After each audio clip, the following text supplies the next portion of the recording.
Et pour ceux qui préfèrent les vacances, voici une invitation au voyage, un trajet à travers l'histoire de la vallée de la Vézère. Le train vient d'entrer en gare, nous partons sans plus attendre en compagnie de Tania Gomes et Laurent Diruskek. Embarquement en gare d'Alassac. C'est parti pour un aller-retour éclair. Direction Uzerche. Ici, on voyage léger, dans un wagon réservé. Et le but n'est pas d'arriver vite, mais bien de découvrir l'histoire du chemin de fer en Corrèze. On a parlé des ponts, des tunnels et des viaducs. Il y a aussi tout simplement des tranchées. Vous voyez là par exemple, on est dans un endroit qui est creusé.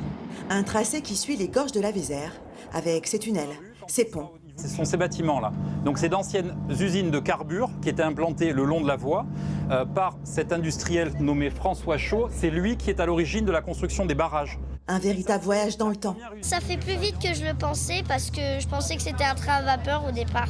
C'est mon premier trajet en train. Avant j'avais pris le métro mais c'est pas pareil.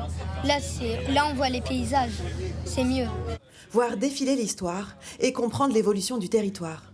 Pas le temps de cligner des yeux, 34 minutes sur les rails pour résumer plus d'un siècle. L'idée évidemment c'est de pouvoir donner envie à ces personnes qui viennent nous visiter de découvrir ces sites, que ce soit le château de Comborn, la tour César à Alassac, les Ardoisières, enfin tous les sites que l'on peut découvrir à partir du train.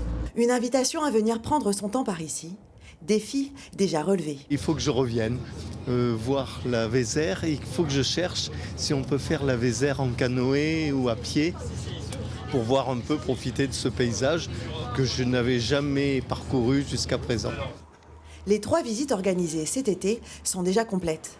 Pays d'art et d'histoire, combien en proposer d'autres?